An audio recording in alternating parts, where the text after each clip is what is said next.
El Aljarafe. Esta comarca sevillana ha estado poblada desde tiempos inmemoriales. Sin duda, la cercanía del agua, un bien preciado y esencial para la supervivencia, ha sido la razón por la que esta comarca siempre estuvo habitada. Ríos como el Guadiamar o el Pudio, arroyos como el Majaberraque, Montijo, Sardachón o el Valdegallinas convirtieron a esta zona en un enclave óptimo para vivir. El Aljarafe fue un campo de experimentación de formas de cultivo nuevas que llegaban de Oriente con los recién llegados, y que aquí precisamente se experimentaron esas nuevas formas de cultivo y de producción. Entonces, ya digo, para todo eso el regadío era esencial. Entonces aparecen las que han quedado incluso restos, las norias, las primeras norias hispano-musulmanas.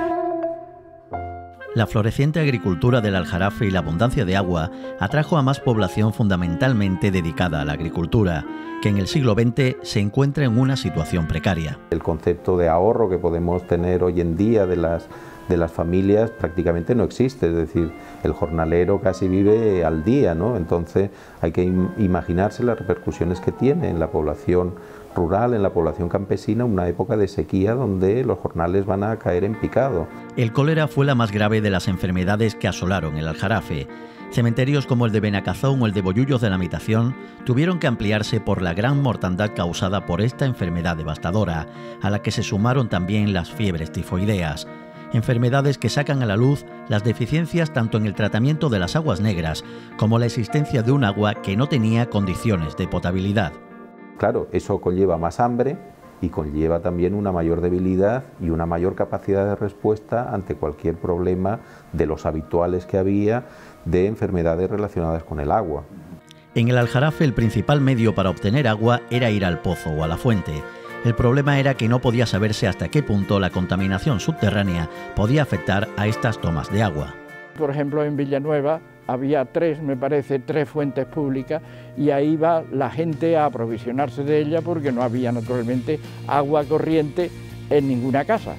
Y entonces, pues ahí va a aprovisionarse a esa fuente. Una fuente que eran unas fuentes que tenían sus grifos, ¿verdad? Y la gente llenaba allí sus cántaros. Tanto los pozos como los lavaderos, como las fuentes, eran lugares de socialización y a veces también de conflictos, ¿no? Evidentemente, porque había que hacer turno para recoger agua, y cuando llegaba a lo mejor algún aguador de alguna población próxima o para abastecer a barrios o barriadas que estaban lejos de la fuente, pues eso ocasionaba unas esperas y unos conflictos, ¿no? A veces pues se llegaban a romper las tinajas y los cántaros de agua en la propia fuente con fines no demasiado pacíficos, ¿no? El acuífero del Aljarafe será hasta mitad del siglo XX el que sirva para abastecer a las poblaciones del Aljarafe. Pero en los años 60, con una población creciente, empieza a no haber agua suficiente para todos. La mayoría de los pueblos, muchos de ellos, no tenían un sistema conjunto como el que dispone ahora de captación de agua a través de un pantano, sino era a través de recursos del acuífero, y muchas veces pues, los acuíferos, por tema de falta de precipitaciones, pues mermaban esas reservas, había carencias de agua y sobre todo en verano. Es entonces cuando el Ministerio de Obras Públicas, a través de la Confederación Hidrográfica del Guadalquivir, inició un proyecto de abastecimiento en Sevilla. El proyecto, definido para 60.000 habitantes, requería hacer nuevas infraestructuras que llevaran el agua del pantano de la Minilla hasta los pueblos. La cofinanciación se apoyaba en el Ministerio, la Diputación Provincial y los ayuntamientos. Los comienzos fue la propia Diputación Provincial la que se hizo cargo de la puesta en marcha de ese proyecto, si bien siempre tenía la idea, la Diputación, de promover una entidad asociativa, que era la Mancomunidad de Municipios, para que fueran los propios ayuntamientos los que se responsabilizaran de la gestión de su propio servicio de abastecimiento. No hubiera sido posible que la Junta de Andalucía hubiera atendido a 28 municipios en aquel entonces, a 40 municipios en estos momentos, o a los 800 municipios y ayuntamientos, si no hubieran existido estos instrumentos de mancomunidades, que eran instrumentos ágiles, instrumentos cumplidores, instituciones serias, con capacidad técnica y con capacidad financiera. Eran instituciones que habían estado muertas hasta ese momento y nos toca en aquel año, o a partir de aquellos años, el hacer que sean instituciones que se vinculen con la gente y que sobre todo tengan una efectividad en el trabajo que hacían con relación al entorno. La Mancomunidad se constituyó en 1971 con una misión muy clara, el servicio en alta, es decir, llevar agua hasta los depósitos municipales para que desde ahí los ayuntamientos distribuyesen ese agua en sus municipios. Pero eso solucionaba solo una parte del problema del abastecimiento, la captación. En aquel entonces había verdaderos problemas. Yo recuerdo que, por ejemplo, en Benacasón, el suministro de agua no llegaba todos los días a toda la población. Entonces se le daba suministro los días pares a la acera de la derecha y los días impares a la acera de la izquierda. Cuando yo llegué al Ayuntamiento de La Algaba en el año 79, había muchos problemas con el agua, no solamente por los cortes constantes que eran 2, 3, 4 veces al día, sino además como el agua tenía mucha dureza y además tenía mucho hierro, pues el agua cada vez que había un corte salía color de chocolate, es más, se conocía como el agua color de chocolate. Los vecinos tenían que acumular agua en los que ellos le llamaban los bombos, que eran unos depósitos que ponían en la azotea, desde los cuales se alimentaban a la propia vivienda. Desde 1981 la Mancomunidad asume también el suministro en baja, es decir, hasta cada domicilio. Para garantizar la eficacia y la eficiencia del servicio, se decidió constituir Aljarafesa, que tenía la agilidad de una empresa mercantil, con el control político de la propia Mancomunidad, que era la titular del servicio. Lo que se hizo en aquel momento fue llegar a un acuerdo en virtud del cual la Mancomunidad no solamente suministraba agua a los ayuntamientos, sino que los ayuntamientos voluntariamente delegaron la prestación de ese servicio en baja a esta entidad. Así nació Aljarafesa, que comenzó a andar con un equipo de menos de una docena de profesionales y casi sin medios. Y cuando se producía una avería, pues la zanja habría que abrirla con picos y palas. Y a lo mejor era una avería de 20, 30 metros de longitud, por 2 metros o 3 de profundidad, y habría que abrirlo picos y palas. Pero además, deprisa, porque mientras que no se arreglara la avería, los pueblos se quedaban sin agua y era necesario arreglarla. Y claro, ahí no había ni día ni noche, pero es que las noches además, pues no teníamos elementos para alumbrarnos, entonces teníamos que ir con nuestros coches, arrancar los coches y con las luces de los coches alumbrarnos para hacer esto. Bueno, yo recuerdo la primera decisión difícil de aquel Consejo de Administración que se reunía en el cerro donde están los depósitos de Aljarafesa, ¿no? Que fue comprar una furgoneta 4L para empezar a prestar el servicio, y creo que costaba 125.000 pesetas. Fue la primera gran decisión difícil que tomó aquel histórico Consejo de Administración. El servicio se inició con los primeros 19 pueblos que cedieron sus competencias de agua. Pronto se sumarían otros hasta alcanzar los 29 pueblos, algunos incluso optando libremente por Aljarafesa, aun estando fuera de la comarca, como era el caso de La Algaba. ¿Por qué Aljarafesa? Sencillamente porque yo pensé que Aljarafesa dependía de la Mancomunidad de Municipios del Aljarafe, donde todos los que tenían responsabilidad eran alcaldes o representantes de los diferentes municipios del Aljarafe. Aljarafesa inició su trabajo con apenas 50 kilómetros de red. Ahora se requieren 2.500 kilómetros de tuberías distribuidos por toda la superficie del Aljarafe, una compleja red que cuenta con un centro neurálgico con la máxima tecnología disponible desde el que se ve todo. Hay una serie de instalaciones repartidas por todo el Aljarafe, bien sean generales, como puede ser la planta de tratamiento de agua potable, estaciones depuradoras de aguas residuales, o bien locales, como son depósitos reguladores en los municipios y estaciones de bombeo. Pues bien, esa amalgama de instalaciones que están aquí representadas en este sinóptico generan una cantidad ingente de información que es transmitida a través de una red de microondas en tiempo real hasta este centro de control. Cuando sucede alguna avería, la capacidad de reacción es inmediata y los impactos son mínimos. Nosotros tenemos un servicio que es un call center, que tenemos un teléfono de atención, que desde que se notifica a ese teléfono la avería, automáticamente se procede a llamar a los técnicos los técnicos de guardia. Hay un servicio de guardia 24 horas constantemente atendiendo todas esas llamadas. El tiempo de respuesta prácticamente casi inmediato. Cuando había una avería en el pueblo había que cortar el pueblo entero, hoy hay una avería en una calle y se corta solamente esa calle, es decir, que la mayor parte de los vecinos de la Algaba no se enteran cuando hay una avería en la red de agua potable de la Algaba. Pero Aljarafesa no está sola con sus ayuntamientos en la tarea de dotar de infraestructuras a la comarca. La cooperación entre administraciones, cada una con sus competencias, ha jugado también un papel protagonista.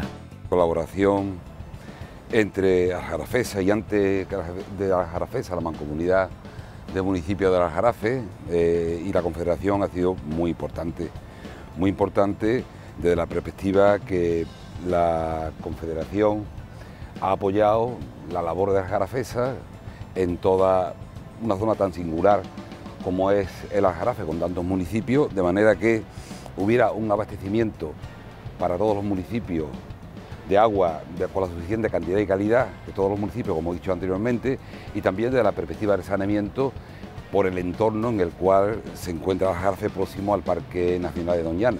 Nos distribuíamos el trabajo. Técnicamente había posibilidad de tener una cierta complejidad y asumíamos el trabajo técnico. Aljarafesa tenía un magnífico panel de profesionales de las obras hidráulicas, del mantenimiento y de la explotación, y nos distribuíamos tanto la financiación como la redacción técnica del documento. En ese sentido, pusimos en valor y generamos una sinergia técnica, financiera y de servicios entre la Junta de Andalucía y la Mancomunidad Aljarafesa como un principio básico de cooperación. En 1985 Aljarafesa asume la depuración de los municipios. El saneamiento integral del Aljarafe era un reto aún mayor que el del abastecimiento. El objetivo, depurar las aguas residuales de más de 30 municipios. Saneamiento integral del Aljarafe fue un proyecto casi pionero en España, de los primeros que se hicieron en España. Que garantizábamos que esos vertidos recuperaban la vida del propio río y esos vertidos tenían no solamente una política de garantizar el abastecimiento de agua a la población para el consumo humano, consumo industrial o consumo agrícola, sino que a través de Aljarafesa hacíamos una política coordinada medioambientalmente hablando muy avanzada que hizo posible que Aljarafesa fuera, al igual que la Junta de Andalucía en aquellas décadas de los 80 y los 90, como unas administraciones ejemplares, modélicas, cuyo objetivo principal era prestar un buen servicio a los ciudadanos y mejorar la calidad ambiental de Andalucía. Pero el éxito de Aljarafesa no se debe solo a su tecnología e infraestructura. La clave ha sido adelantarse al futuro. Siempre intentamos ir por delante, siempre damos un paso, 2, 3, si podemos. Mira, Aljarafesa se constituyó en el 81, 5 años más tarde ya se elaboró el primer Plan General de Obras Hidráulicas. Era un plan integral, 5 años más tarde. En este plan ya se hacían las previsiones y ya teníamos que imaginarnos cómo iba a evolucionar el Aljarafe en los 25 próximos años. Bueno, y contemplaba tanto las obras de abastecimiento como las de saneamiento, cuando aquello era todo un hito. De hecho, en 1981 la población del Aljarafe era de algo más de 132.000 personas. En la actualidad viven en el Aljarafe casi 300.000. Una explosión demográfica sin comparación con Sevilla, cuya población apenas creció un 8% en la capital y un 31% en toda la provincia. Ya decíamos de que la población del Aljarafe, y hacíamos proyecciones de población, se iba a duplicar. No nos lo quería nadie. Y sin embargo, ahora, el tiempo nos ha dado la razón. Esto ha supuesto que en el Aljarafe no ha habido problemas de infraestructura. En Aljarafesa una clave es la cercanía y la implicación en los proyectos. Ese afán de servicio público, esa entrega hacia la prestación de esos servicios es lo que digo que se ha repetido. Luego eso que en aquel entonces hacíamos aquellas personas a los que realmente le deben mucho esta comarca, eso es lo que se ha ido transmitiendo. Y lo que en aquel entonces éramos 10 personas, después fueron 14, después fueron 20, a medida que fue creciendo el servicio. Hoy somos, creo que al día de hoy, creo que somos 142. Y funcionamos con unos ratios increíblemente rentables para la prestación del servicio. Pues hace 15, 20 años realmente la mayor preocupación de cualquier empresa de gestión de abastecimiento era garantizar el abastecimiento propiamente dicho, es decir, que existiera agua y con unas garantías de calidad aceptables, y una vez superada esa fase pues hemos volcado el foco hacia el cliente. Hoy en día abrir el grifo y encontrar agua potable de calidad es algo a lo que nos hemos acostumbrado. Las enfermedades relacionadas con el tratamiento de las aguas han caído ya en el olvido. Yo siempre he dicho que abrir el grifo por la mañana y que salga agua es un milagro, porque nadie se imagina los pasos que hay que dar para que ese agua llegue hasta ese grifo desde el momento en que llueve. Y es que hay que tener presente que el servicio de agua de las Jarafes, antes de que existiera la Jarafesa o la Mancomunidad, no era nada. Entonces el Jarafesa ha crecido y se ha convertido en lo que es gracias no solamente al esfuerzo que hayamos hecho en una pequeña parte de los trabajos de las Jarafesas, sino gracias también al propio esfuerzo que han hecho los ayuntamientos de que ellos, con su decisión, con su toma de posición, han creado la propia empresa. Lo primero que hicimos en aquellos momentos fue intentar conseguir que aquellos ayuntamientos que se querían incorporar a las Jarafesas lo pudieran realizar. De esa forma, lo que hicimos fue modificar los estatutos para poder ampliar el número de pueblos a los que se le estaba prestando servicios. Poner de acuerdo a tantos pueblos en relación con la gestión del agua pues no es difícil, fundamentalmente porque impere un criterio de necesidad más que un criterio político. En eso siempre estamos de acuerdo y se prima ante todo el que el pueblo, el que la localidad tenga las mejores condiciones para la prestación del servicio, y por lo tanto esos son los criterios técnicos que nos ha llevado a tener la mancomunidad que tenemos y el servicio que tenemos al día de hoy. El ser alcalde de un municipio como Umbrete y que a la vez te nombren vicepresidente ejecutivo de Aljarafesa, desde el punto de vista personal supone principalmente haber tenido la oportunidad de relacionarme con un conjunto de profesionales de primerísimo nivel que, quieras que no, pues te enriquecen también desde este punto de vista, ¿no? Personalmente. Con la estabilidad de gestión que lleva, con el servicio ininterrumpido a sus ciudadanos y a sus clientes, la imagen tiene que ser buena. Evidentemente, en cualquier empresa seguro que entre sus miles de clientes habrá alguna voz disonante y habrá habido problemas como en cualquier empresa que se precie, ¿no? Pero Aljarafesa es una empresa que día a día se esfuerza por un servicio de calidad, por un servicio continuado y que hace del servicio al cliente, del servicio al ciudadano, su máxima. Yo creo que la imagen es buena y además va a ser mejor y cada vez será mejor, porque lo que busca el ciudadano en el agua es que no haya noticias, y el hecho de que no haya noticias es la mejor noticia en este caso. Tengo el orgullo y la satisfacción de haber podido participar con Aljarafesa en este reto, haber logrado los grandes objetivos con los magníficos profesionales, funcionarios que hay en la Junta de Andalucía, aunque muchos de ellos fuera de servicio o jubilados, y con los magníficos profesionales que desde la dirección de Aljarafesa y con sus técnicos han hecho posible conseguir este reto de la depuración de todos los vertidos de los municipios del área metropolitana de Sevilla al Guadalquivir con unos niveles de calidad muy altos. En estos 30 años hemos dado un salto de gigante en materia de depuración y de saneamiento. Es mucho el esfuerzo que se ha hecho y creo que también ese mismo carácter de pionero y de haber sido una empresa que poco a poco ha ido conformándose como un empeño también público muy claro, ha sido una referencia para el resto de Andalucía. Creo que en estos 30 años Andalucía puede sentirse orgullosa de Aljarafesa. Creemos que además el camino que ha emprendido Aljarafesa en estos últimos años es precisamente el de la modernización. Una vez que se hizo ese gran recorrido de abastecimiento al 100% de la población, saneamiento prácticamente al 100% ya, ahora el reto es el de la calidad del servicio al ciudadano, de la calidad de las aguas y también la inmediatez en las respuestas.